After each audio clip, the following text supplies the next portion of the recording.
How's it going, YouTube? Happy Friday. Not in the truck right now, I'm in the Mustang, so life is good. Yes, indeed. But I'll tell you this. This morning when I was finishing up, getting ready to go home, doing a little scrolling, and, stuff just fills our feeds, whether it's topical or not, whether it's an ad or random whatever. Stuff just fills our feeds. You know it, I know it. It's the way of the world. That is the way of things in general. Our feeds are just full. And what came across my feed, I didn't watch it, but it was there just long enough to plant this little bit of a seed. What it was a snippet of the infamous, more accurately, conspiracy theorist Alex Jones. And again, I didn't watch it. This is all I caught of it. And he was starting off about how King Charles is the heir to, or descended from, or the heir to Dracula's throne.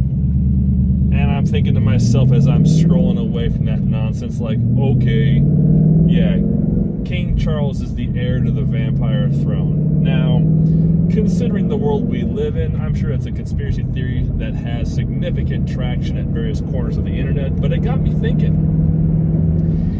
With all the conspiracy theory crap flying around the internet nowadays, I don't think there's enough satire when it comes to conspiracy theories. Yeah, the Babylon Bee used to be a conspiracy theory satire news site of a sort, but they started having their stuff proven right, along with some of Alex Jones's stuff, it can't be denied, and a bunch of other conspiracy theories have been proven true as well. But I'm just going to go ahead and start spewing my own conspiracy theories into the ether and see if they gain traction or not. Because why not?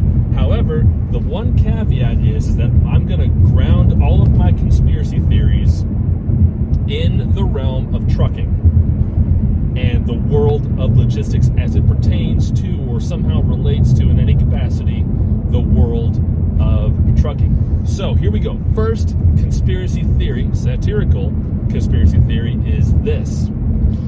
The federal government is in league with all of the major semi-truck manufacturers in order to make them less durable, in order to guarantee they have to be replaced every 4 years, so that not only can the government essentially bring forward climate control mandates and emissions mandates that will govern how trucks operate, at the same time they'll be able to replace the talent pool of American truck drivers, especially, with poorly trained, barely coherent English-speaking immigrants, in order to make trucking so unsafe on a national level that the public is more willing to embrace automated trucking or fully AI-governed logistics programs that will replace the human truck driver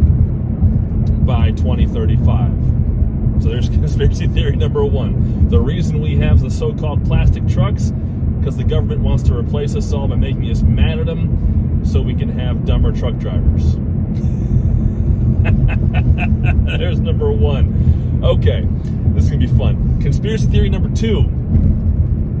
The Boston Bridge catastrophe was staged, not because the government wants to harm the Port of Baltimore, but because the government wants to militarize the Port of Baltimore and turn it into exclusively a national air and sea defense zone. And in order for them to actually be able to do that, they need to be able to get their newest, biggest, baddest, most secret, ultimate battleship and carrier vessels through and into and out of that port.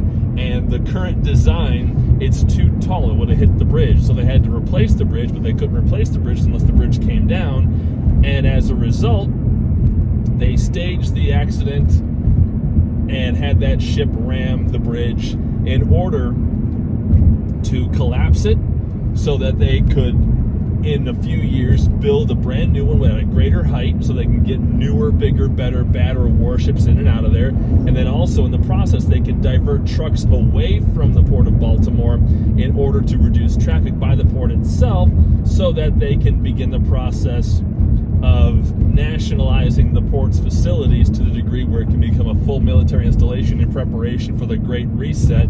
It will be either the place from which all of the political elite retreat from, or use as a base of operations to begin bringing weapons and material into the country from the East Coast in order to facilitate a land war through Appalachia. Doesn't that sound stupid? Oh, mercy. That's conspiracy theory number 2. Let's see here. Can I get a third one going? Oh, let's think about this for a moment. Here we go. Let me take a drink first. Conspiracy theory number 3, satire, of course. All of California's CARB Act nonsense, along with their mandates on going electric, it's all a ploy by ultra super deep state Democrats in order to collapse the outward face of the Democratic Party, the ultra liberal left wing, so they can bring about not only the full collapse of California's economy in order to use it as ground zero for a great reset. They also want to use it as a means by which they can sell the different ports in California to the Chinese government in order to facilitate China's invasion of the U.S. and guarantee them easy access to the U.S. interstate system at Los Angeles, San Diego, San Francisco, and I think Venice as well. All 4 of those major ports, in order to guarantee the Chinese can just sail their troops to U.S. shores and begin the invasion that way, and they'll have ready-made infrastructure ready to go for them, along with the ability to utilize American trucks ready, willing, and able at those ports to transport Chinese weapons and material deeper inland to facilitate a land war from the west into the east and through the heartland of America. And because the economy of California will be collapsed through the electrification mandate and the loss of businesses, the different peoples of California will be so desperate for any kind of infusion that they will accept Chinese domination overtly, not covertly, in order to ensure they can maintain their standard of living. And as a result, the next great land war in the U.S. will start that way.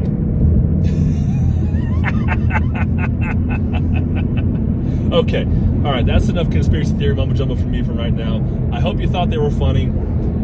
Again, I am joking. I'm not serious. These are all, I'm making them as outlandish as I possibly can and tagging them as satire. So I hope you got a kick out of them. Thank you so much for watching, and I'll see you down the road.